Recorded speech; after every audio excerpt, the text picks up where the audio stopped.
is submitted. Oh, good. Yay. Raise the roof, raise the roof. Yay.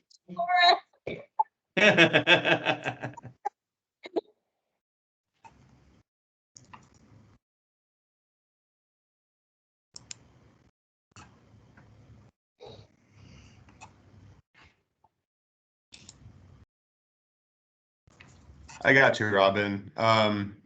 If you need anything, if you can't get through via video or microphone, just feel free to drop anything in the chat.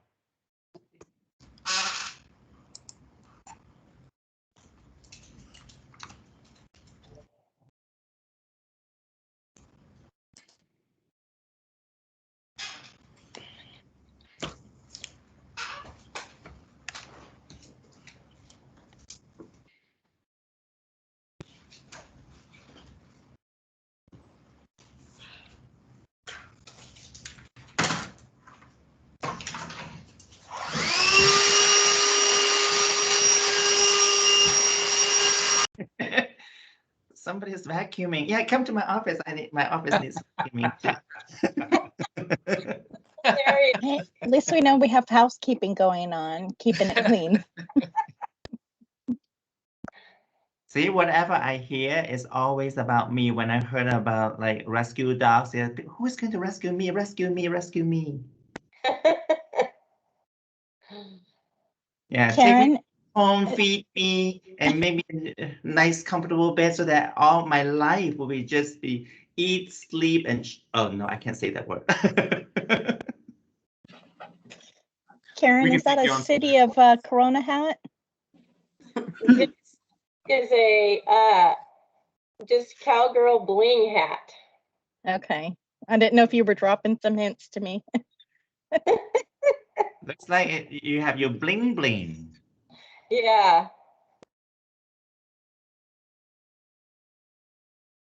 It's usually what I would wear if I went out on a ride. Very nice.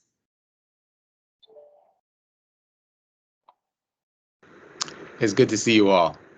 Always a pleasure, Josh. Hey, everyone. Good to see you too. And just want to say hi. Appreciate you guys. Good morning, and Cordell. We noticed on this screenshot your eyes are right below my name. You're peeking Good through. morning, everyone. Good morning. Hey, how's it going? Hey. Josh, you got my email? I did. Thank you so much for that. So Hafsa, you know that when I see your initial, and your initial reminds me of my hometown. What's that? Hong Kong. Oh, that's awesome. I was laughing because my initial back in the early 2000s was Hell's Kitchen.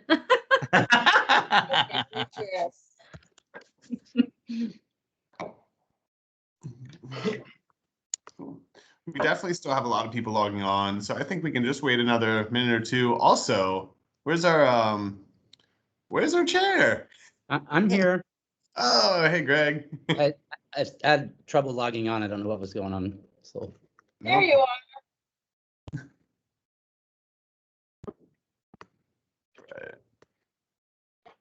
And again, if you're just logging on, please put your name and organization in the chat so we get everybody's attendance. That way, if you're attempting to establish voting rights, we can make sure we document that you've attended 3 consecutive meetings. And I'm going through right now and just kind of putting everyone in as they log on. But we can get started maybe in 2 minutes at 10:05, if that's okay with you, Greg. Yep. And Josh, you got Tanya's email with the PowerPoint that Lasar is going to use that she sent out about 5-6 minutes ago, right? I didn't. I did. Pull these up at the 10:30.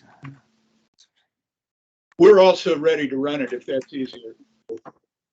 Honestly, yeah. If you want to share it, if you can, you feel comfortable requesting control and want to do so, that's fine with me. Okay, my colleague Stefan will be doing that. So If we run into an issue, we'll tap dance. Sounds good. I'll have them ready I to go. want to see that. No, you don't want to see that.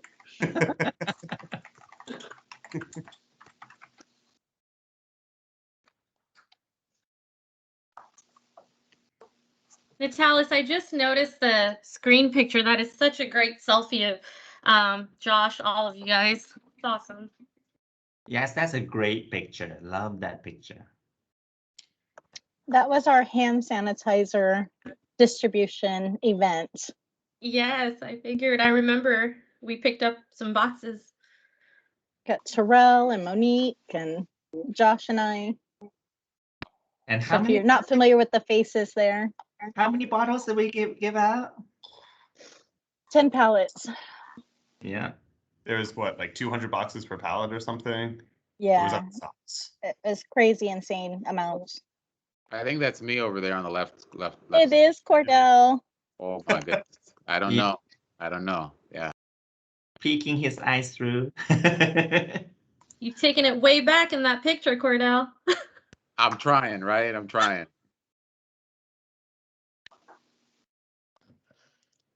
We still have a lot of people waiting, Josh. It seems to have tapered a bit. I think that we can get started if that's okay with you. It's good with me. All right. Good morning, everybody. Welcome to the July 28th Continuum of Care meeting. We will call this meeting to order. Melanie, you're going to do, or whoever's doing roll call. Yeah, that would be me, Greg. And just a reminder to everyone, if they're, please mute your microphones unless you're speaking, and put your name and organization in the chat so we can get your attendance. So we're calling it to order. So before we get into new members, I'll go through the attendance. So Cordell, I saw you here on behalf of Access Foundation. Do we have anyone from Catholic Charities? Okay. CityNet. I'm here. Is that you, Tyler? No, it's Matt Bates. Matt Bates. Thanks. Hey, Matt. Thank you so much. City of Corona, Karen, I see you here. And that beautiful hat of yours. City of Eastvale. City of Hemet. Yes, excuse me. Yes, Linda Krupa is here. Thank you, Linda. City of Lake Elsinore. Yep, Alex Tien here from City Lake Elsinore. Thank you, Alex. City of Menifee.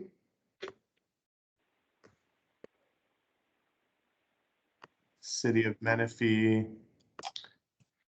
City of Moreno Valley.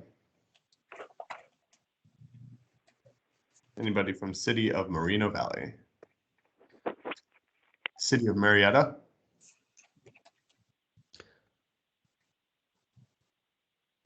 Here. Okay, and who was that for City of Marietta?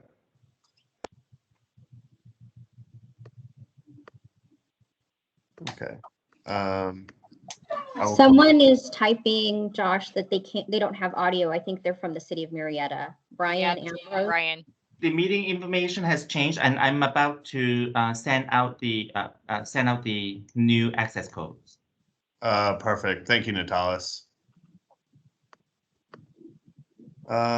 City of Paris. I think I saw you there, Rebecca, right? Yes, I'm here. Thank you. Thank you. Hafsa, I saw you were here on behalf of City of Riverside. Yeah, Michelle's here as well. Excellent. Hey, Michelle. Good morning, Josh. Coachella Valley Association of Governments. Good morning, Anise here. Hi, everyone. Thank you so much. Coachella Valley Coalition on Youth Homelessness. Jim Bolus, are you here? Yuki? Coachella Valley Rescue Mission.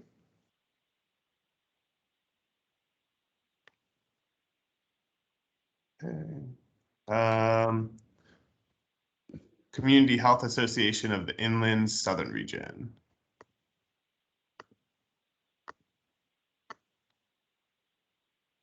Department of Public Social Services, or DPSS. Hi, Tamika here.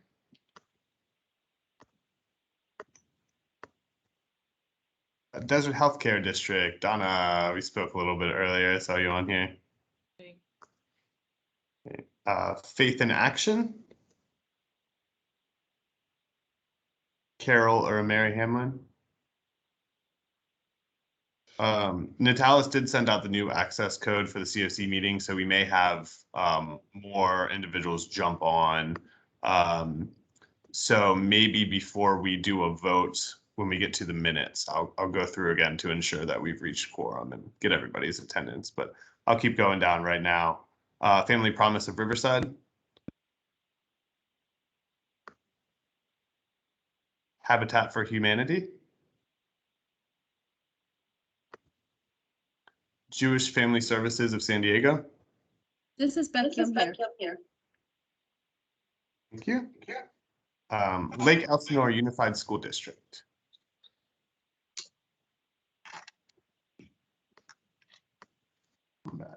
Lighthouse Social Service Centers. Good morning, it's Karen. I'm here. Thank you, Karen. Lutheran Social Services. Good morning, Denise Marshall. I'm here. Thank you, Denise. Martha's Village and Kitchen. Linda Barak here. Thank you, Linda. Mercy House. Good morning, Dave Jacobs here. Excellent. Thank you. Molina Healthcare. Good morning, Jackie Portilla here. Jackie. Operation Safe House. Sandra Dunn here.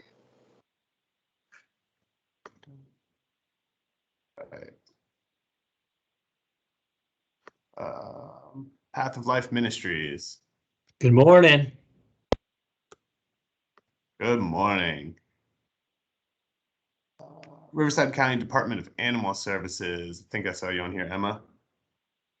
Yes, I'm here. Thank you. Good morning, everyone. Good morning. Riverside County Office of Education.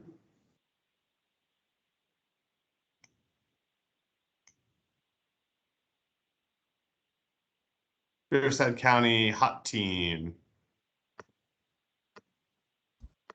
Good morning. We're here. All right. Thank you. RUHS Behavioral Health. Marcus, I think I saw you in there too. Good morning, Josh. Good morning. Shelter from the Storm. Good morning, Angela. Thanks, Angeline. Social Work Action Group.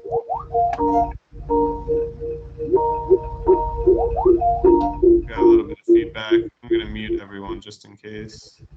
Oh, no. Okay, it went away. Good. All right, Social Work Action Group. Step up on second.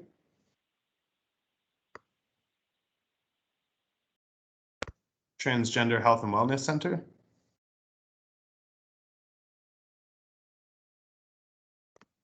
UCR Health.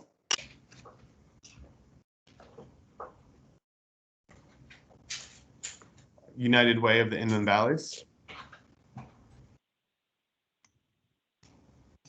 I know Ken said he wasn't going to be here today. So US I'm here on behalf of Ken. I'm sorry. Excellent. And what was your name? I'm sorry. My name is Samantha Callejas. Perfect. Yeah, Ken, I did speak to Ken this morning. He said you would be attending.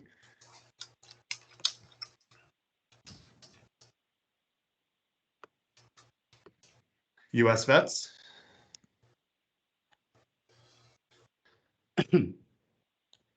VA Loma Linda. Good morning. This is Oscar Ramirez. Thank you, Oscar. And Valley Restart. Susan, I think I saw you on here as well.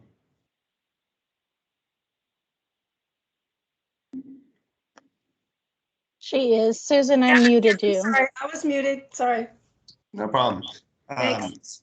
So that was the role of all the voting members, just to save time and keep the attendance as brief as possible.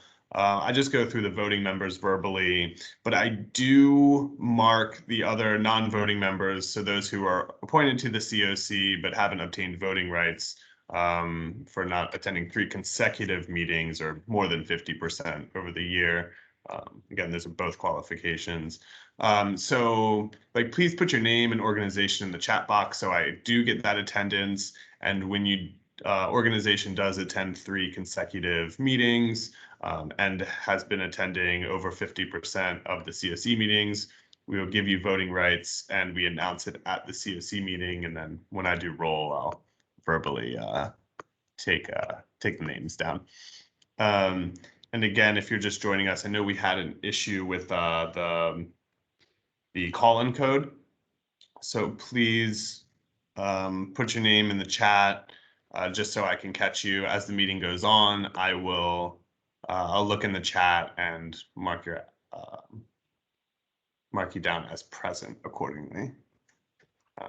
Okay, so I think we can move on with introductions for our new members and new voting members. All right, thanks, Josh. And I have noticed a couple people that have joined that were called. So, all right, thanks again, Josh. I want to welcome some new members. We have Lotus Girls, and I think we have Brandy Villarreal and China Davis. I hope I'm pronouncing that right. I don't know if you want to introduce yourselves and briefly tell us what your organization does. If you're on.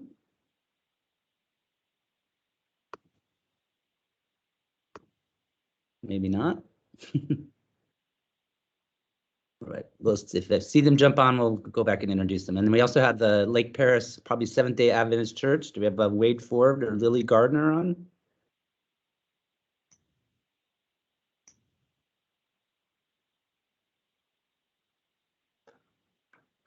That and 0 for 2, huh? Yeah, Greg, I'll reach out to them, and maybe I'll keep this during the next meeting and just kind of give them a brief little intro and have them attend.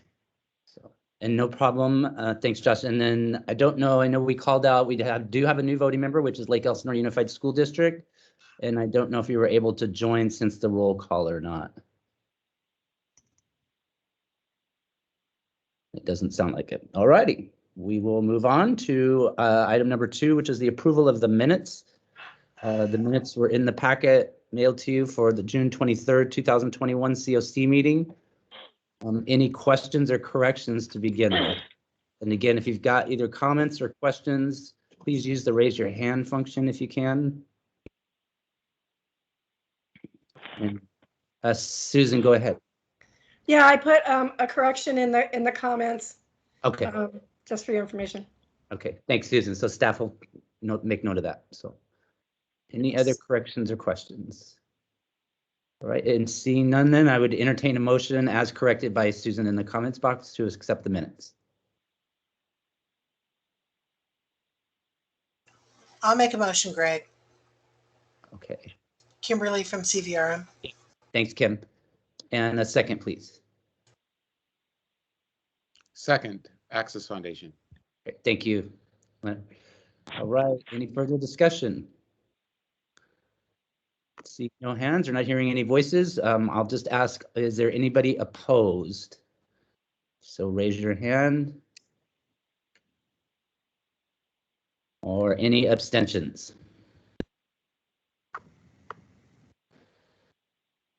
All right, seeing none, motion passes. So moving on to item 3 is public comments. Sorry, are you doing roll call for approval? Not for approval, Linda, just because we have so many people, what we do is we ask if there's any opposition or abstentions. And then if there's not, we just obviously the rest of the people are in favor. All right. Just because it would take us about 20 minutes on each vote. Okay. And staff, did we have any public comments submitted? Yes. Hafsa Keika had a public comment, and Hafsa, you can have the floor. All right, great. Well, I'm going to be short. I'm going to be signing in and signing off. So I just wanted to say a very hearty note of gratitude to everyone. As you know, many of you know, I have been appointed by Mayor Todd Gloria in the city of San Diego to be the Director of Homeless Services for San Diego. I'm very, very excited about this. It's, as you know, San Diego is the second largest city in California. I believe it's like the 4th or the 6th of the nation, but it's certainly an opportunity. Oh, thank you all for the claps. I had a great time. Riverside grew on me, some great people. And but if you know me, you know I like it, keep it moving. And so my involvement with the CoC was really use me while I'm here as much as possible. And now I'm really, I've worked LA County, Riverside County, Orange County, and now San Diego. So who knows, maybe one day I'll start my own consulting firm. But I just want you all to know that I appreciate every aspect of involvement. I know sometimes we had some really good forward movement, and sometimes we had challenges like any community would have. And I just want to say that I think what I've seen the CoC grow exponentially as a communicator, as an inclusive entity, and also as taking in a lot of feedback throughout the community. One thing I do want to say that I've been just so proud to service the city of Riverside and the amazing leadership. I know our former mayor, Rusty Bailey's on the call. I know he's done so much, and our current mayor, including our electives, have really worked towards a progressive movement. I know, you know, partners like Karen know how hard it is when cities try to garner support as we navigate through specific political how we have to garner political support. So I really hope that that is recognized and the efforts are able to be leveraged at the CoC level. So with that being said, I do want to say that in the 2 years pretty much I've been here, we've been able to expand shelter, resources, outreach, rental assistance, regional collaboration. We've strengthened our internal department to incorporate our Riverside Police Department. We've expressed external partnerships, especially with the River Bottom, especially with Councilmember Edwards and Supervisor Spiegel. We've been able to pioneer the pallet shelters, which has been a best practice, and we've been able to incorporate state trailers with COVID response. We've also been able to really look at projects such as Map Home, which is also a best practice. So, and then more so than anything, I've had the honor to be able to lead the triple bottom approach with the city of Riverside on the Office of Sustainability as social responsibility for diversity, equity, inclusivity, which I wanted to integrate also in the CoC. And if any of you guys actually saw the press release, one of the most exciting things about San Diego is that it was through the lens of equity and through the lens of collaboration and compassion. So I'm very excited. I just want to say thank you. And of course, Michelle Davis is on this call, and also Ali Hariri, who are going to be two very important people. Michelle obviously has led so much of the Housing Authority projects, over 500 affordable units. So with that being said, I just want to say thank you and to continue the great work, especially through the lens of equity, and keep in touch via LinkedIn. And again, thank you very much. Take care all. I'm going to sign in and sign out.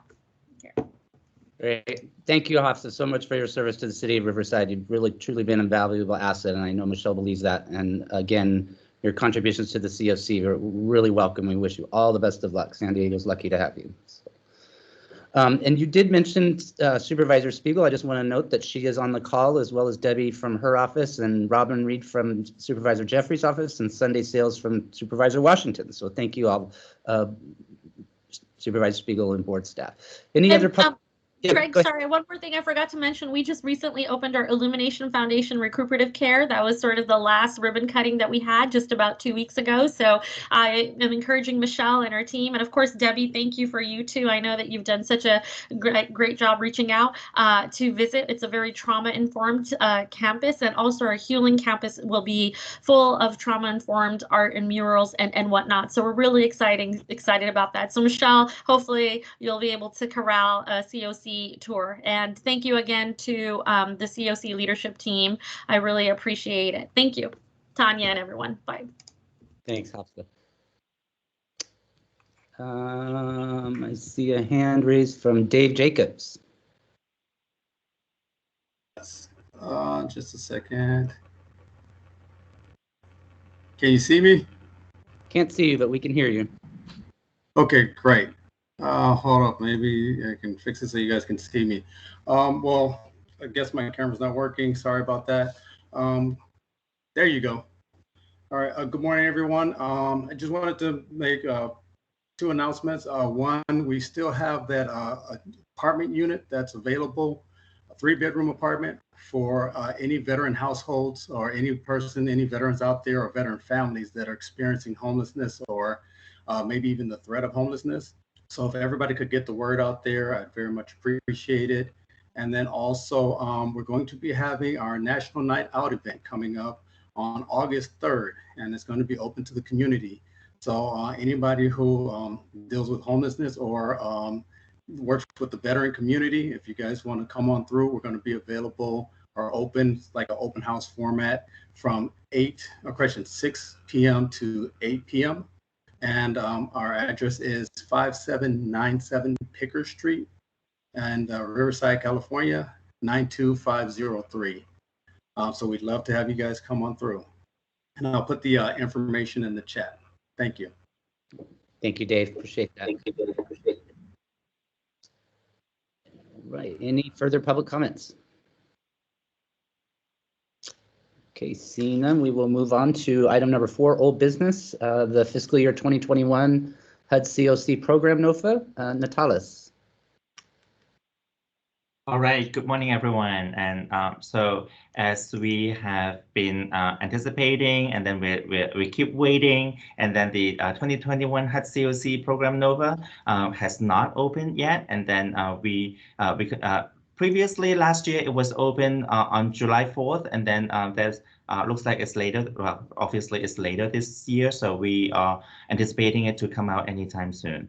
And then renewal project scorecards are currently being compiled by our CoC staff. And then when we have it ready, and then we will be sending it to individual agencies for review. And then same as the letter of intent, and we are currently revising them. And then so we have also sent out emails to selected individuals to recruit for evaluators for project evaluation panel.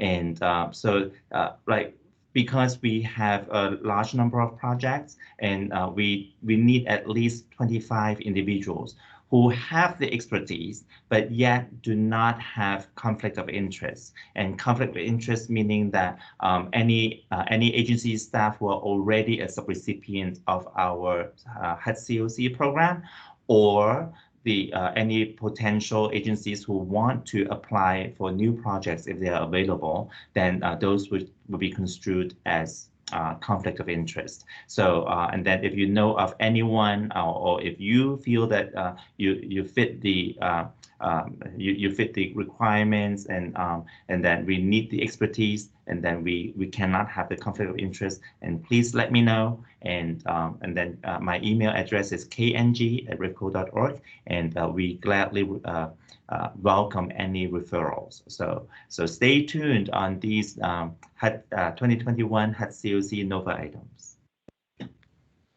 Thank you, Natalis. Any questions for Natalis? Like the HUD NOFA is just like the census, so delay. All right, seeing no questions, thanks, Natalis. Appreciate the update. We'll move to item 4B, which is the 2021 homeless sheltered point in time count. And Laura, please. Yes, hello, everybody. Good morning. I'm glad to be here providing another update for the sheltered point in time count dashboards that we have been working on. Josh, can you move to the next slide, please? There's our logo. So we have made a lot of progress thanks to the work group that we have convened, and thanks to the UCR team who is putting it together. As you can see, there's a little sneak peek of the dashboards that we've been working on. In the last CoC meeting, we agreed that reviewing the CoC members reviewing the dashboards would require kind of a separate meeting. So we are going to be putting together that meeting shortly, so that any of you who are interested in taking a look of at the preliminary dashboards and being able to provide feedback can do so. Right now, we are just confirming numbers and making sure the dashboards look okay before we present it to the CoC. And so I think that's where we are now. We've been able to create some tabs and just really look at the sheltered numbers for Riverside County.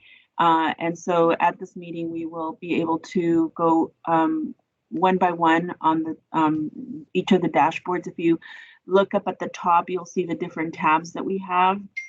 They're all pretty much similar to what we've done in the past. Not a lot of changes, but because this was just sheltered only data, it presented with some things that we had to make adjustments to and so forth. So we are definitely getting very close to finishing this off, but as always, we want to share them with you, the preliminary, of course, so that you can provide feedback. So then you will be receiving an invite, a calendar invite for this review of the dashboards. Next slide, Josh. And so we are hoping that you can join us next Wednesday, August 4th from 11 to 12. We will do a review, kind of a summary of some of the insights that we found in some of the results. And we will once again be sharing the dashboards tab by tab so that you can provide feedback or ask questions. And then generally, once we have the CoC review these, and if we get any feedback on any minor changes, we work with the UCR team to do so. And then we will move forward to the final presentation that would be for the Board of Supervisors for us to just present the final, the results for the 2021 PIC count. So I hope you can join us. If you're interested, we would love to have you attend, give your feedback. So thank you all for your patience in getting these dashboards to you and for your review. Any questions? Yeah, just a comment, Laura, thanks for all the good work that you do, for always being so gracious and open to input and so collaborative. We sure appreciate you. Thank you, Karen. I appreciate that. Any other questions for Laura? Hi, this is Kimberly from CVRM. Laura, send me a link. Yes, I will. I will be sending out the invite today. All right, thank you. Calendar invite, all of CoC, of course. Okay, thanks. Laura, could you include the LaSar team in that calendar invite, please? Absolutely. Thank you very much. I appreciate that. Really interested in seeing what you found. Ms. Laura, can you put your email on the chat, because we want to update a few emails from the email list that you have? Absolutely. I will do that right now. Great. And do you happen to know when you'll have the 2022 conversations to start with? Those are right around the corner. Great question. We do need to start with our planning. We have a lot of ideas and thoughts for the 2022 point in time count, especially because we did not have one in 2021. And so I would say probably in August, you'll start seeing some emails from us beginning to prepare for that. And we will be conducting those community planning meetings, bring all of our partners to the table as we begin to plan for the 2022 PIC count. So I would say you should look at your emails in August for us to begin doing that. It's just 3 days away. Laura. Yeah, it is. Any other questions for Laura? I'm going to echo comments, Laura. It's been an honor to work with you and your team. You've been absolutely thorough and amazing on this. So again, appreciate all your work on this. So, all right, moving on to new business. Item number 5. I don't know if Tanya, have you joined the call yet? So she's at a training, ESPG training. So I did speak with her via email, and as we introduced Mitch earlier, or had a brief conversation, if they wanted to share their slides and have a presentation on the strategic planning and funding principles. Mitch or Stefano, are you there? Yeah. Hello, everybody. I think I've met a number of you in our earlier engagement with the county. For those of you that I have not yet met, I'm Mitch Whippern, Senior Principal with LaSar Development Consultants. I am joined today by my colleague, Stefan. And I'm pulling up the presentation right now. Okay. Yep. So what we were asked, what I understood we were asked to go over was the GAPS performance assessment and GAPS analysis process. Not so much the funding principles. We're happy to talk about those funding principles if I've got that wrong, but let's start with that piece, and then you let me know where we want to go from there. So I'll just do a very brief introduction to this, and then Stefano will walk us through a quick PowerPoint, and I'll close us out. But this is one part of the current engagement that we've got with the County of Riverside, which was to take a look at the assessment, at the performance of the Continuum of Care, and sort of come up, if you will, with a report card on how the CoC is doing, in part to meet some HUD requirements, but really to help inform the development of the Homeless Action Plan, which is the next part of the engagement that we're currently working on. Many of you on the call helped us gather information for the assessment, and I want to acknowledge all of you as a group, and thank you very much for your help in doing that. So with that, I will turn it over to Stefan. And just to confirm, everyone can see the PowerPoint. We're good? All right. Thanks, Mitch. So just I want to quickly kind of cover the methodology. So we did both qualitative and quantitative methods. Like Mitch mentioned, we received feedback from many of you on the call through interviews and through surveys. And we also looked at quantitative data and plugged a lot of that quantitative data into the National Alliance to End Homelessness. They have an evaluation tool. And we didn't just look at sources kind of internal to the homeless response system. We also looked at some other types of data like 211 data and other housing specific data. So for the purpose of this conversation, we're going to keep it pretty high level. And we separated the gaps into system challenges and housing challenges. So for system challenges, one of the overwhelming kind of responses or really prevalent responses was around regionalization. So 78% of respondents to a survey reported that there were degrees of disunity in the approach to ending homelessness across the region. And this was also reflected in a lot of the interviews that we conducted with key stakeholders. And so this regionalization was characterized by somewhat differing approaches to addressing homelessness and disconnected services. And I think most notably in some of the differing responses and perceptions of approaches were around outreach and engagement. In some parts of the county, kind of steering more towards an enforcement approach, and in others more towards an engagement approach. This regionalization was also characterized as the access to resources as being geographically siloed, with certain regions having critically underdeveloped resources in outreach and shelter and housing supports. And ultimately what this regionalization kind of leads to, especially for the clients that you all serve, is more difficult to navigate systems for people experiencing homelessness themselves when there is that lack of consistency in services and supports across the county. Another system challenge that we highlighted was around data infrastructure, integration, and management. At the time when we were conducting this gaps analysis, CES and HMIS were not fully integrated. And I know there's, since then steps have really been taken to kind of move that evolution, that integration along. Also at the time, there was inconsistent utilization of HMIS, which often led to duplicative intake processes, which ultimately led providers having to triangulate services if a client was connected to a program that was not in HMIS. There was also kind of a call for real-time accessible public-facing performance dashboards. And I know just right before this, we talked about dashboards, so it seems like some of those gaps are already moving along.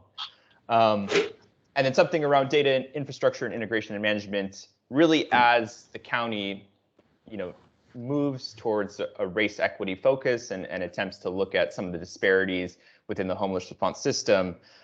We really saw that, improving the data infrastructure and management as a key component towards addressing some of these disparities of people experiencing homelessness.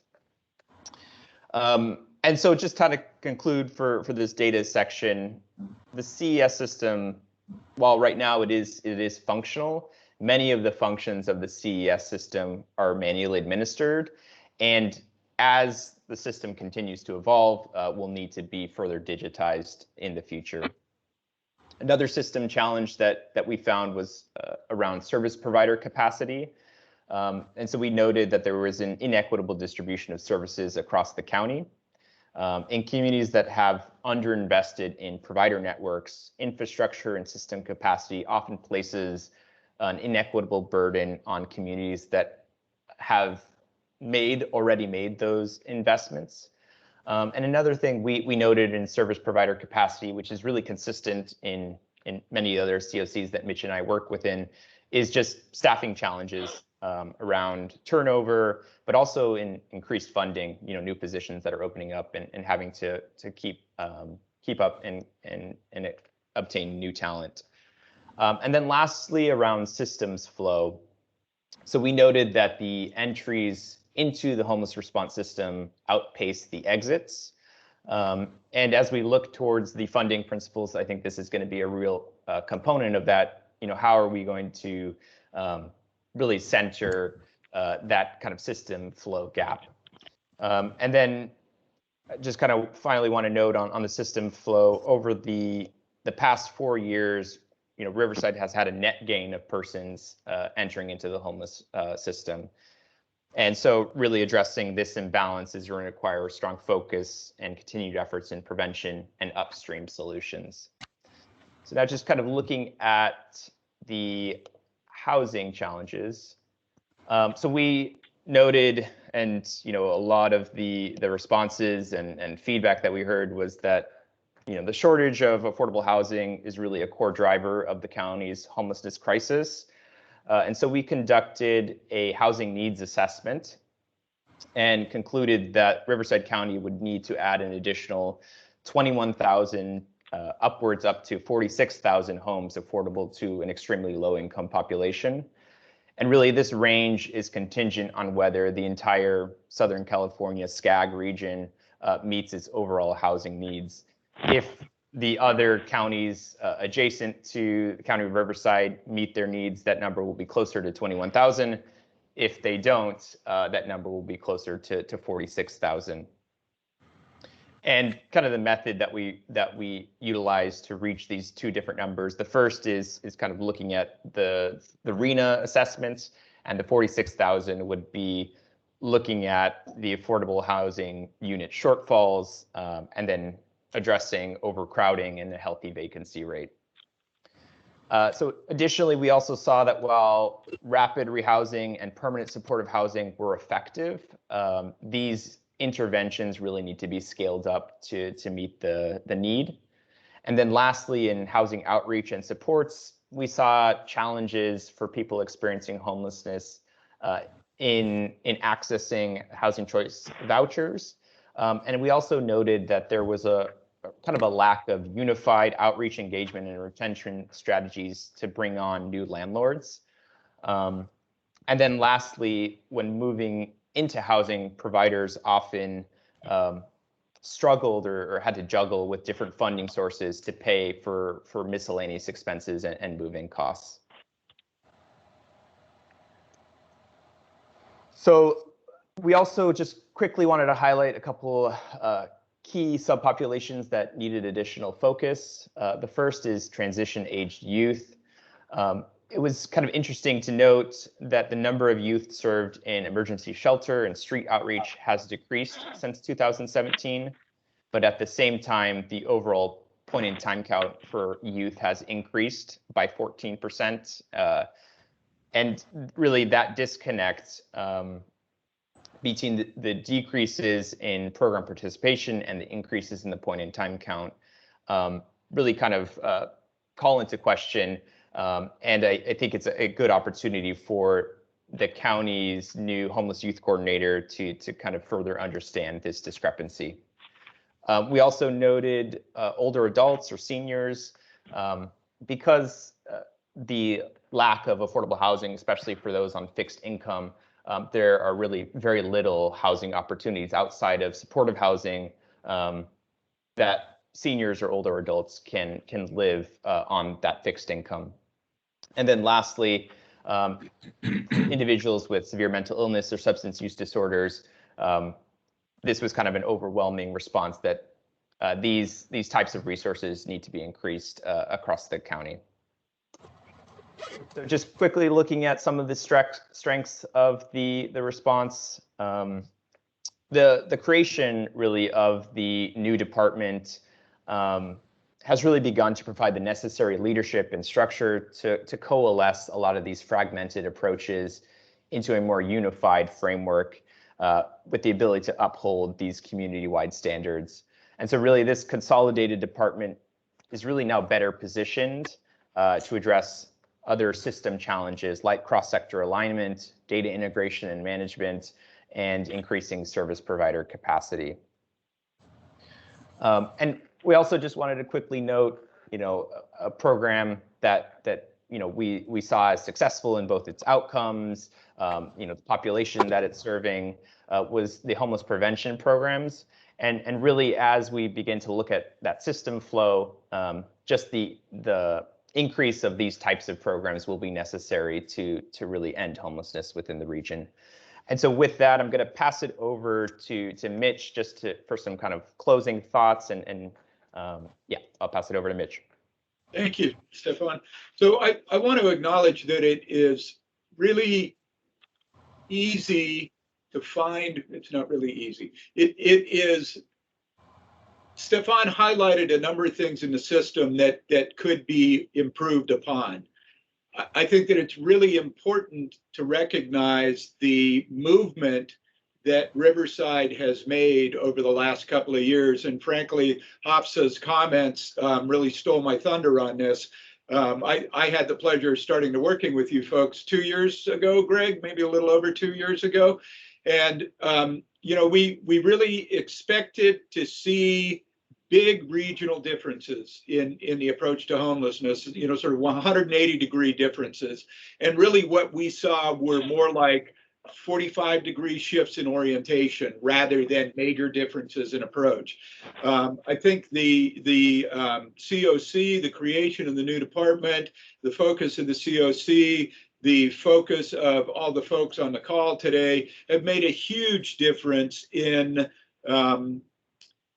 the outcomes that the Continuum of Care is seeing, and also just in the approach and the dedication to addressing this really huge issue in all of our communities. So I want to just take a second to acknowledge that and to give you all props for the hard work that you're doing. And also really quickly share one page out of the report, if I can figure out how to do this right, that shows briefly, do I have a page from the report up? Thumbs up, Stefan, am I showing it? Almost Yes, there. we can see it. Okay. Yeah. Briefly showing a comparison of Riverside County CoC to neighboring CoCs in percent of successful street outreach outcomes. And for me, when I look at difficult populations to serve in the homeless system and difficult outcomes, it's housing people directly from the street. And that's what this is saying. And if you take a look at the percentage of successful outcomes of Riverside County as compared to the CoCs around you, you are not only right in the ballpark, you are above the ballpark in a lot of those things. So there's work to be done. There's a lot of work that has been done. I think that the funding principles and the homeless action plan are great next steps in continuing to align and provide more framework around that. So with that, I will be quiet. Thank you, Mitch and Stefan. It's a really great report. If you haven't read it yet, you really should, because it's a very thorough report, and that was both sent to you as an attachment, and it's also in the Google Drive that Josh created. So, are there? Before I go to Tanya, I think we'll ask if there's any questions for Mitch or Stefan. Not seeing it, and as Mitch said, this is really the precursor to us moving towards the strategic action plan for homelessness for the county, and we're looking forward to the final process on that. So, and I think, Tanya, you were going to address somewhat the BOG funding principles. We're not really making a decision on this because this really is part of the strategic planning. But Tanya, I think we just kind of wanted to make reference or highlight them, correct? That actually, we do have a motion on Sorry. the agenda today. That's okay. And so I'll quickly go over that. But before, glad you guys can hear me. I am connecting with you all from Texas. I apologize that I do not have my camera on in advance. You know, I'm a major fan, but I'm calling or speaking to you in a vehicle, and every angle I tried was just not a positive one for me. So I know that's vain, but I appreciate you guys letting me be here with you today. First and foremost, many thanks to Lazar, who has been really flexible with us through this process. And as Greg mentioned, from our perspective, really put together a great report. But of course, all of that came together thanks to your feedback, your real raw feedback, right? Talking about some of the positives, but also challenges within our current system. We wanted to use today's meeting as an opportunity to review the Board of Governance principles that you are familiar with, but also to share with you some updates that staff had included, and those recommendations, Josh, if you can go to the next slide, are in red font. So what you see in white is what we've had, and what is in red are some recommendations of language that staff essentially put together based on the performance assessment and gaps analysis that Lazar just presented, and that you hopefully had a chance to review. Know that we did send this out ahead of time prior to the meeting, but if you're like me, I know many of you may appreciate an open discussion to be able to share thoughts, provide feedback. We are ready to take those on. How's my sound? Is it okay? Yes, you're fine. Yes. Okay, good. Okay, so we're prepared. We wanted to use this forum to get feedback from you on any additional recommendations you have. So by all means, know that what you are presented here with today is really the start of a document that we have shared with our Board of Governance chairs, both Leticia and Tammy, that our plan is to take any additional revisions that you have to the BOG when they have their special meeting next Tuesday. So we can add to this, we can enhance language. That's what today is all about. And I think before we start, I'll say this last point. You may or may not have already heard from Natalis, but as you know, we are very much awaiting the HUD CoC NOFA, which again, we're very much engaged with our federal partners, is set to be released any date. So while our plan is to hopefully update these principles, know that Lazar is really working with our team and is going to be working with the Continuum of Care to take us to the next level. To that end, yesterday, they prepared sort of BOG funding principles version 3.0, 5.0. that really has more specific metrics or designations for each funding principle. We recognize the need to have a more in-depth discussion with you at a later time to go through that document. Again, we just got it yesterday. We did not want to surprise you and say, hey, try to rush something before, coordinating a special workshop with you. So know that that's coming. The goal today is really, again, to have a more revised version of what we started with so that when the HUD CoC NOFA comes out, right, we can share in our NOFA that we have integrated pieces from the performance and gaps analysis for this. So with that, we'll go ahead and jump in. I won't read this word per word. I'm just going to go through these very quickly and then open it up. But essentially the first priority, right, what we're recommending is adding the senior and veteran population to the subpopulations that we are looking to prioritize from receiving resources. The second is, really speaking to the fact that we're really looking at aligning benchmarks with the Homeless Strategic Action Plan. And based on the most recent discussion we had with LESAR, BOG, and CoC chairs, we have an end goal to have that completed by November 2021. The third goal really speaks to, again, feedback received from you all about making sure that we have specific language that calls out an emphasis on chronically homeless individuals with mental illness and substance use disorders, in addition to older youth and transitional age youth. Number 4 speaks to, again, making sure that all interventions really focus on increasing outcomes within our street outreach and emergency shelter services.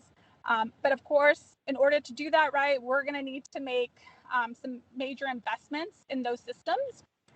No changes to number 5, but just, reference number 5. Riverside County CoC previously or currently has a prioritization or priority referencing, providing solutions for people that are living in encampments.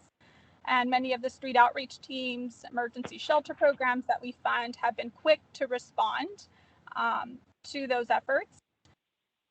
Number 6 is, again, new, but feedback we received from you all about really working within our system to build provider and system capacity. So we know that we have to scale up, and scaling up sometimes means, yes, enhancing existing or organizations that have been with us for a longer time, but also looking at ways that we support new agencies, maybe who are less seasoned or would like to participate or embark in homeless services, but maybe needed more administrative supports or administrative dollars to be able to do so. Right? The idea here is we need more partners at the table to have an effective reach. And the system capacity, which all of you have been very supportive of, really speaks to our coordinated entry system enhancements as well as our HMIS enhancements. Number 7, no changes being recommended there. But of course, that absolutely can change after today's discussion. I believe that's it. So I'll go ahead and pause there. And again, we're using this forum. It's being recorded. Share your thoughts. Karen. So I just wanted to commend the team for the changes to, well, they're principles, but I view them as strategies. I think that they are fantastic. And I especially love number 4. And it ties to what was said earlier in the gaps analysis about the need for more housing. Because quite frankly, if you're going to have increases in successful emergency shelter outcomes, that means reducing the length of stay. And to reduce the length of stay, you need to have housing on the other side. And from my perspective, I think all of us should be looking at a comprehensive coordinated service delivery approach, A to Z, so that there's not fragmentation. So I absolutely love this. It's goal number 1 in Corona's homeless strategic plan. And all of these are great, but I especially love number 4 because it's really drilling down on how we need to have a comprehensive approach.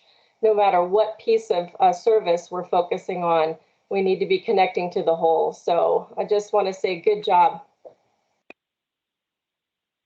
Other questions or comments for Tanya? Donna? Is there a reason in number 1 why you've teased out all these, some of the specialty groups, but left subpopulations, but left some others out, like the LGBTQ and the disabled? Donna, what I can share is that these funding principles were adopted in 2018 and really were part of a best practice approach to essentially target homelessness by population, because then it becomes more reasonable. And an example that I can provide is the veteran challenge that we embarked, back when Valor started in 2013, and sort of these 100-day challenges that you see communities launch and are supported both at the state and federal level. With that said, I think that many of us agree with you that within those populations, or there are other populations, but also within those populations, there are like sub-populations, right? I had a conversation with my team member about intersectionality the other day. So the idea here is not to weed out those special groups, but essentially to utilize data, which our local data really speaks to, right? Rises in youth homelessness, most recently rises in senior homelessness, so that these groups, we become more specific about how we're going to address homelessness for these groups, but certainly not eliminate other populations.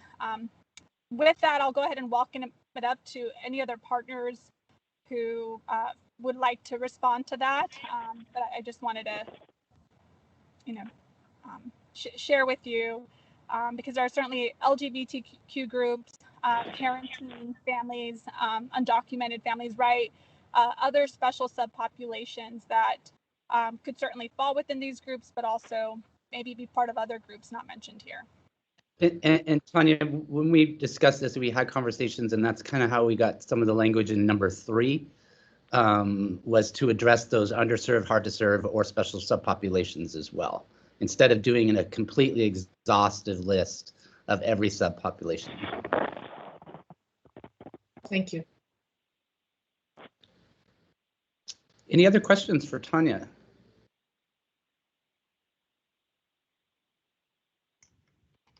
And so, Tanya, what is the staff recommended motion on this then? Sorry. Absolutely. We'll jump over. Sorry about that, Greg. That's not my PowerPoint, Josh. All right. So if we don't have any other questions or comments, so the recommended motion is to approve presenting the updated Board of Governance funding principles to the Board of Governance for adoption. Do I have a motion?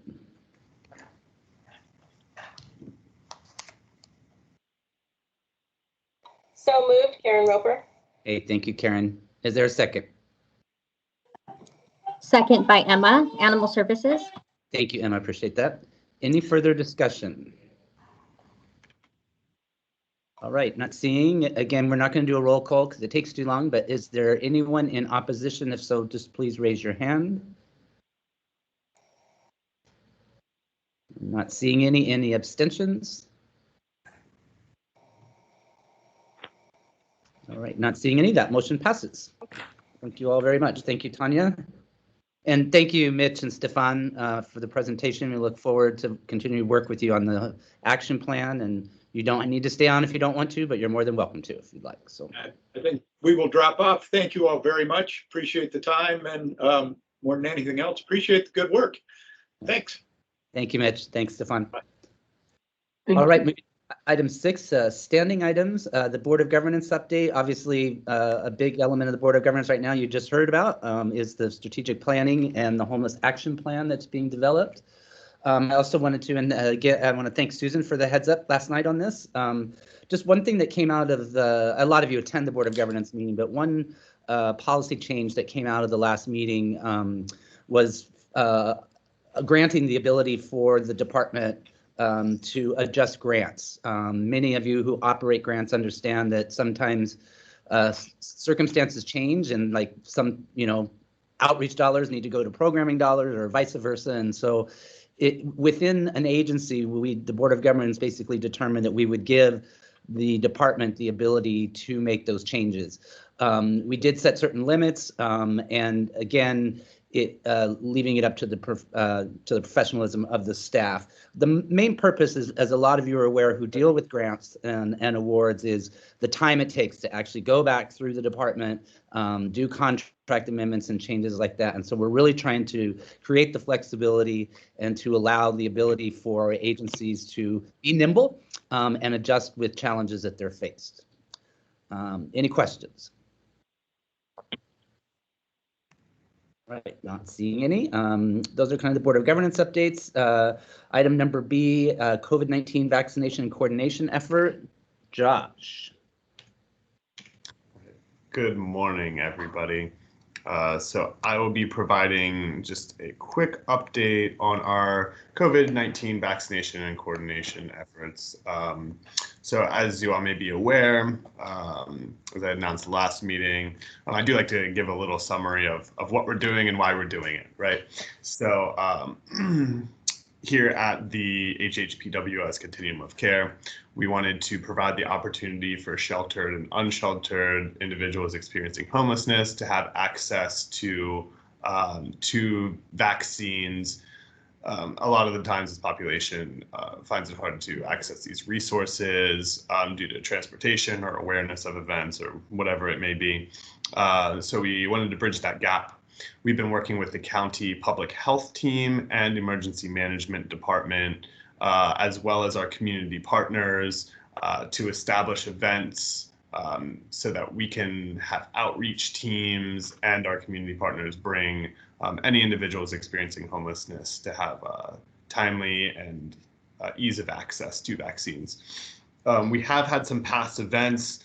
There are quite a few, so I didn't want to include them all and just clutter up this PowerPoint, but we do have one upcoming that Carol of Faith in Action has really worked so hard to establish this, both contacting the site, which is St. Kateri's Church in Banning, and working with both myself and our county public health and EMD staff. So we have a date. It is August 10th, 2021. That is 2 weeks away. We do have a flyer here. I sent this out as well to the CoC membership either yesterday or Monday. The flyer that I had sent out has the registration link that you can click and schedule an appointment. Of course, it's not necessary to schedule an appointment, but it may make it a little easier and quicker. So it's a nice in and out process. And then I also included this in our documents in the Google folder. The vaccination team will be there from 10 a.m. to 6 p.m. At the same time, there's a food distribution that occurs weekly, and it attracts around 200 low-income individuals who access the food distribution site.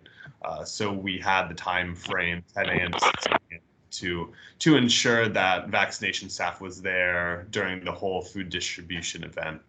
And of course, this is also open to the public, so anybody attending that event or anybody that wants to attend at all are more than welcome to join.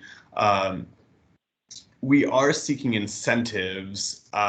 We find that that's that's really successful as far as the response for people joining and getting vaccinated.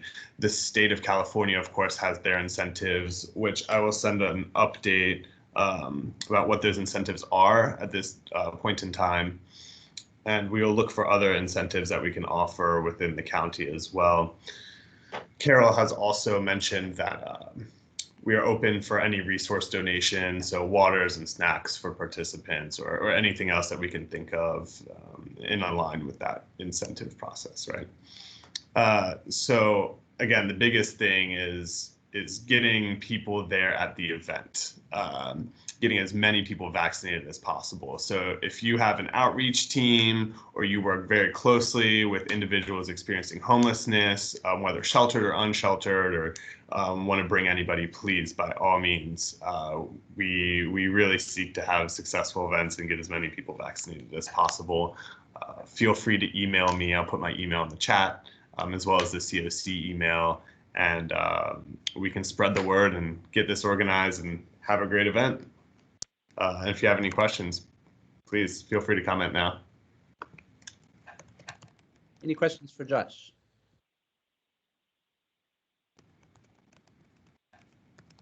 Great work, Josh. Just a reminder, everybody, please get vaccinated. All right, moving on to item 6C, our Continuum of Care and HMS lead agency update. Staff did send out a very thorough report this morning, so thank you. I know Tanya had to get back into the training. Lisa, did you have anything to add at all? Or Jamie, I mean, sorry. That's okay. Hi, good morning, everyone. My name is Jamie Gibson. I am a senior program specialist here with the Continuum of Care. I did have a few updates and announcements, just wanted to let the group know. As of July 23rd, the CoC's Homeless Housing Assistance and Prevention funding, which we consider and call HAP, round 2 was awarded to us in the amount of $1,566,822. So currently our team is working on executing that standard agreement, and you can still keep my name over HAP as I will be the lead program specialist over HAP currently. In addition to that, we do have our $3 million from HAP round 1. And we are in the process still with a couple of agencies to finalize those subrecipient agreements, and drafts have been executed and sent to those agencies as well. Additionally, as we talked about, Greg had mentioned too, the Youth Homelessness Demonstration Program, YHDP application, the CoC submitted last night for the Notice of Funding Opportunity, and we submitted that to HUD yesterday.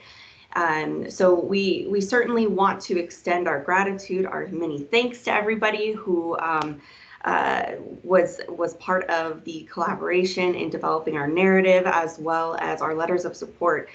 Greg and Tammy, you probably are sick of seeing my name come up on emails, but the two of you graciously were able to work back with me back and forth to get a lot of these letters of support executed with our various departments, who again were very gracious in supporting our efforts.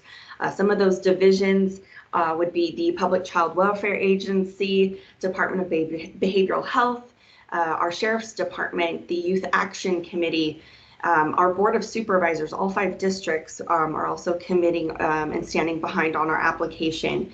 The Office of Education, Public Housing Authority, our Housing Authority Department, Workforce Development Division, True Evolution, Queer Works, Path of Life, and Operation Safe House. So thank you to everyone who was able to support that. We certainly appreciate it. And Josh also had provided the YHDP information on our Google Drive as well, if you guys would like to take a look and review that too. Also, we are closing up our HEAP, Homeless Emergency Aid Program, the $10 million approximately. We will be providing a closeout report sometime in November, once we officially close out the program and fiscal piece to the state, which is due October 31st, or October 30th, I'm sorry. And that will include a project overview and benchmarks achieved. In addition, we also have our Emergency Solutions Grant, ESG Coronavirus Rounds 1 and 2 funding in approximately $33 million. And those monies were awarded to agencies, and contracts are being routed for subrecipients for execution. So Lindsay Sisti, one of our program specialists, huge thank you to taking on that and routing this so quickly, because we have very little time to spend that money. So I know some of you have seen those emails going out. We had a good call with the state that was similar to our HEAP grant, that will review our plans to spend down our funds by June of 2022. And lastly, the Homeless Management Information System, HMIS meeting, the next one will be August 4th. And our HMIS lead agency will be working with HMIS and CES Administrators Council to provide a more in-depth overview of the current available features that HMIS has to offer, and what some potential investments that we recommend making to the system to get the program that we want. So we certainly appreciate and are thankful for feedback. The system is very much being built to include all of the features that are being requested or asked of. And that is all I have, Greg. Jamie, would you like to mention our YHTP application? Oh, I did mention the YHTP application. I mentioned all of our departments that we collaborated with. So I did send individual emails out to those agencies and did send you guys all the fully executed contracts, so you have those for your records. Thank you, Jamie. Fantastic report. And if we're not awarded that YHDP grant, something's wrong with HUD, like I told you yesterday. It is very competitive, though. Yeah, you guys did an amazing job. So I know we've tried to go after this a couple years, but the thoroughness of what you did this year is absolutely impressive. So thank you. Any questions, Jamie, at all? All right. Thanks again, Jamie. Appreciate that. Sure. Item number 60 is a CES lead update. Marcus, please. Good morning, everyone. Thank you, Mr. Chair and Madam Vice Chair. I'll keep my comments short, and then I'll turn it over to Morel Cabazon, who's our CES coordinator, who more and more of you are getting to know. She'll run through both our slide as well as some other updates and announcements. I think I just wanted to share with you that as we continue to make the transition from client tracking to Clarity, the new HMIS system, that what our team is really trying to work on is to make sure that we have enough individuals who are document ready, whether that's specifically their homeless verification, their disability verification, or other documents that they're going to need in order to lease up, to make sure that we have enough individuals ready in all of our categories, including all of our subpopulations, so that when your agencies reach out and ask for referrals, we have the individuals to refer. As we started tracking the length of time that it takes from the time that your agency receives a referral until you're able to contact a client, that number's been positive. It's stayed in that 2-day range on average. I think the bigger room for improvement at this point, honestly, is making sure that we can always make timely referrals. And the delay that we run into there in making timely referrals from time to time is having the clients. Especially as we have requests for subspecialty type referrals. So I know Morel is going to talk more about that, and does talk about that at our Tuesday meetings. But I think that's definitely a place as a CoC where we can improve, is we know the clients are out there and that the clients have the need, but making sure that we get the documentation for them so that we can support agencies that are trying to do the housing work. And I've got to jump off at 11:30, but if there's questions when Morel's done, I'll stay on as long as I can so that hopefully we can answer whatever questions you all have. But Morel, I'll turn it over to you. Thank you, Marcus. Good morning, everyone. As Marcus mentioned, my name is Morel Cabazon, and I'm a CES coordinator here with Behavioral Health. I do have a few updates to share with everyone today. The first update I would like to provide is a brief update on the YDHP application. We have assisted our CoC team with the CES related portion, and have also reached out to Cheryl Buckner, who will be assisting with her expertise in all things TAY related. Another update I would like to provide is that we are working closely with our HMIS team and the BitFocus team to hopefully have the assessment available in clarity by the end of the month. Another update I would like to provide is an update regarding our VI SPDAT packets. As Marcus mentioned, we are trying to be more proactive in making sure that clients are document ready. So to do that, we are updating our VI SPDAT packets to have a chronic homelessness verification template and disability verification template in there. That way, navigators can go ahead and fill those out when out in the field. And then once we have completed those updates, we will be sure to share the VI SPDAT packets via email. Another proactive thing that we want to go ahead and do is also reach out to navigators and agencies to conduct meetings and make sure that our by name list is up to date as possible, and client documents are up to date as well, to make sure that they are ready for any vacancies that do pop up. These are just some of the efforts to help support not only the clients on our by name list, but also our partnering agencies. And then, of course, the last update is our CES lead updates. But before we go ahead and move on to that, does anybody have any questions I can answer? Any questions for Myrelle? Not seeing any, Myrelle. Go ahead. Greg, if I could just make one clarifying comment, I put it in the chat, but I know we have people on the phone. Myrelle mentioned getting assessments available in HMIS. All the assessments are currently available except for the TAY assessment, so it's just that one. We had been waiting on BitFocus until as recently as a few days ago, but they got confirmation to the HMIS team that it's available on their side. We have to make some minor modifications on our side, and then we can turn it on live so that everyone can access it. Okay, thanks, Marcus, for clarification. Susan, did you have something? I actually have a question about the screen that's showing right now. I don't know that you've gotten to it or not.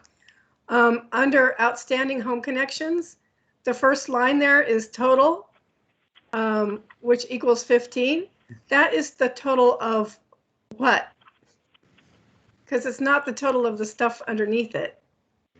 It's not, you're right, and I'm afraid we might have had a line cut off. Myrelle, I don't know if you can clarify or if we can produce a correction and send it out afterwards.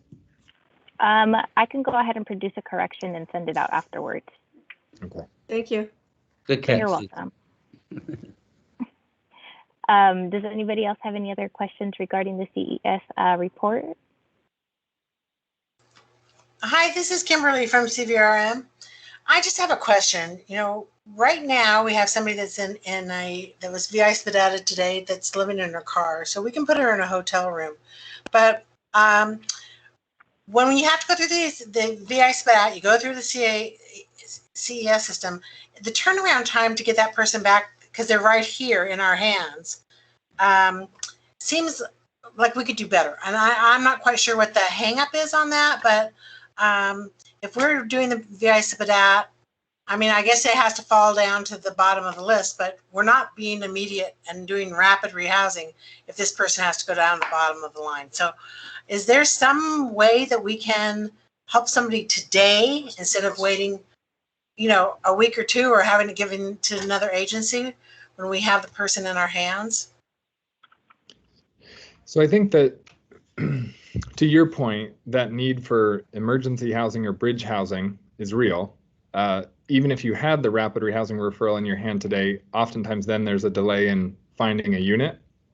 So I think no matter what, it's in all of our interest. And Susan put a comment to this effect in the chat to try to increase the amount of bridge housing resources or emergency housing resources for the high acuity folks. It is true that the design of coordinated entry is to prioritize people based on need and length of time homeless. And so people go onto that list based on an order of priority, not necessarily, to your point, immediately return to the provider that assessed them. But I know that that's the constant tension for all of us as providers, is that balancing the idea of coordinated entry as a prioritized list versus a first come, first served system like we used to have before HUD instituted coordinated entry. So I know we have an upcoming HMIS CES meeting, and we're always interested in refining our policies and procedures. So I certainly would think that that's something that we should continue to discuss. How do we balance that need to line up with HUD's expectations around prioritization versus our community's appropriate desire to get people connected as fast as they can. And if they're already connected to a provider, doesn't it make sense to try to get them referred back to that provider? Marcus, thank you. My thoughts about this are that maybe because of the HUD regulations, the CoC and the CES that we all have to work with, maybe the providers that have somebody that needs it right now should be using their city funding, CDBG funding for housing, and that money can be done right away. Is that a good solution? I think that's how CVAG's doing it with their 200. So I was just curious, because they don't go through CVAG with their homeless population. Is that how they're being able to circumvent CES system to help the homeless? Yeah, so Kimberly, CVAG basically, I mean, they operate off city donated funds. Some of that is actually CDBG donated money, but it's on their annual budget as well as grant funding from the county. And some of our clients are on CS, but basically we're targeting the high utilizers, frequent flyers. But to Marcus's and Susan's point that's what the effectiveness of CVAG's program is we have those transitional crisis stabilization units. So it is that bridge that we can, once we find someone, especially get a referral from law enforcement or hospital, that individual can be housed within an hour or two if we've got the safe. So, but it's a good suggestion. I think it's a great conversation to have, Marcus, at the HMIS CES meeting. I did see a hand up, Greg, from Karen River. From Karen. Karen, I don't know if this is your comment in the chat box or if you had something different as well. So.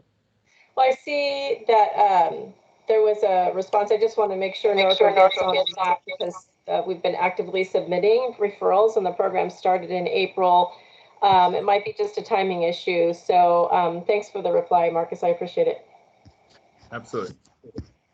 And there's Natalis here, and we thank you very much for the input and from Susan and from Kimberly, and then definitely we appreciate that our CES is doing a great job triaging people, and then but then yet we definitely need to beef up our bridge housing stock, and then so I'm sure that Jamie is taking notes, and then when it comes to funding, and then we will definitely keep that in mind and into consideration. And meanwhile, and of course, every local area, and we highly encourage everyone, if there is any local dollars, private dollars, foundation that you can leverage to, because those will be the most flexible.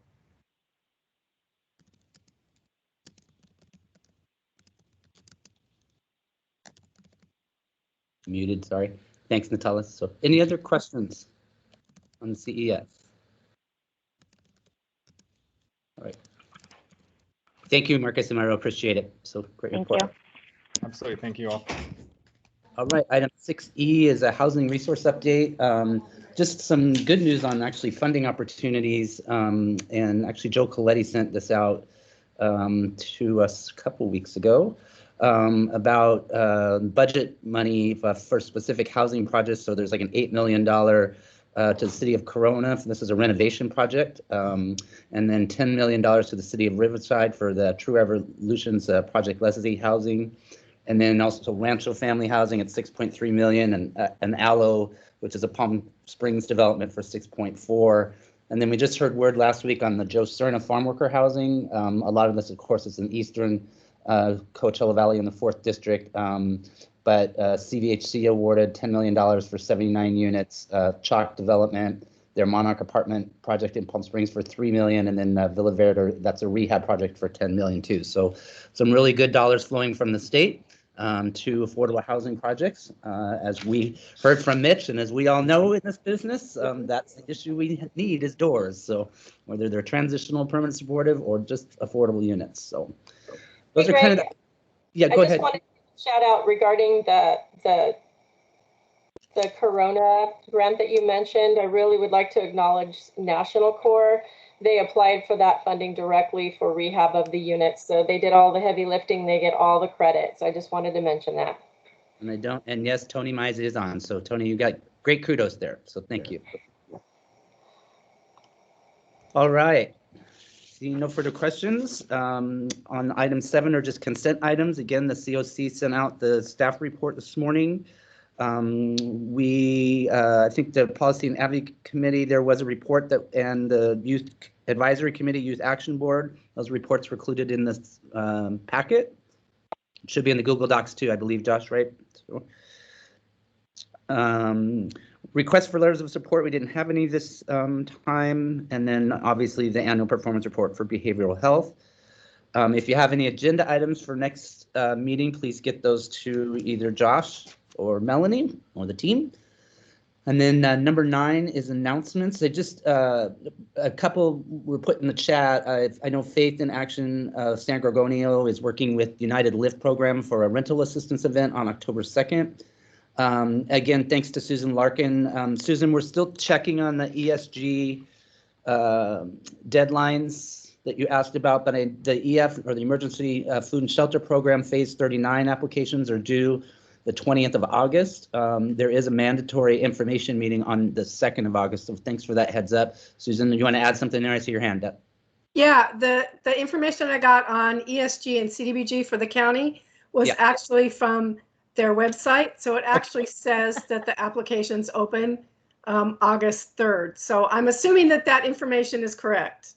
If it's on our website, it better be. So, okay. Yeah, when I reached out at the time, they just wanted to confirm, but I'm not hearing any of the staff say no. So, okay. And then just briefly too, obviously we had the CoC Board of Governance elections, and I don't know, Josh, do you have? I think everybody should have gotten the results. And so I did send out the results yesterday from our CoC email. I sent it to the membership and the Board of Governance. Right. I could just give a quick recap if you'd like. So Angelina Coe and Nicole Daly have maintained their seats, as well as Leticia De Lara. And then we have 2 new members. We have Dr. Kendrick Davis representing our public universities, and we have Angelina Garces, our formerly homeless youth that has replaced Monique. All right, thank you, Josh. Congratulations to all. Some great people returning and some great new ones addition. So, all righty, and then again, there's the multidisciplinary approaches to ending homelessness. This is going to be again on developing affordable housing. This is tomorrow, correct, from 10 to 11. And as many of you participate in these, you know they're very informational, and so I encourage you to attend. And then I just briefly wanted to go over Assembly Bill 140, which is basically the homeless pot and housing money. And I think, Josh, what I'll ask is maybe if we could have staff present at the next CoC meeting. You know, and that doesn't have to be a long presentation, but really kind of just highlight the various ones. So we've got the so Homeless Housing Assistance and Prevention, or the HAP Round 3 program. That's a pot of around $1 billion for funding. About 240 million of that will go to Continuums of Care, and then about 336 million will go to a city or county that has a population of more than 300,000. And then about 224 million of those to each county as well. So you'll see a very good distribution among funding. The HCD will have some guidance out for that by the 15th of September. And again, Josh, if we can, and probably many of you are familiar with these anyway, but really, really much more flexible than what we've seen in previous funding, especially the HEAP thing. And then we also have the HAP Round 4, which will be being released in the September of 2022. The budget basically is covering a 2-year period, so it's in phased approach. And then there's also an encampment resolution, funding program that more details will be available in October of this year.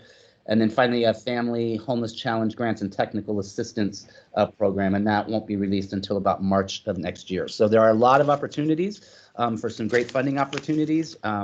To Susan's point is, we need to start really as agencies and as a county figuring out, where some of the bottlenecks are in our system of delivery. And I think a lot of that will be identified and some goals set within the strategic homeless action plan that we're developing through the CoC and the Board of Governance. And then again, aligning our funding processes through these grant programs. So good news. And that is all I have, unless anybody has any other major announcements.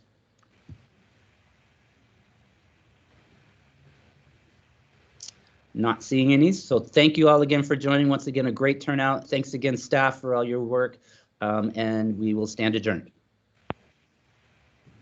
Thank you so much, everybody. Thank you, Greg.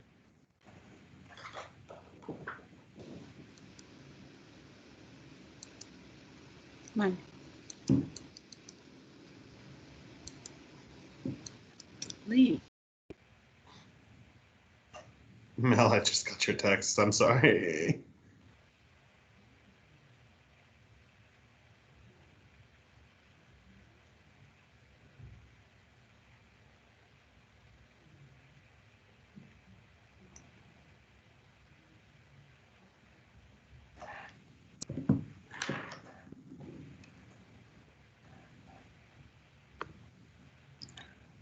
I think we can stop recording, right?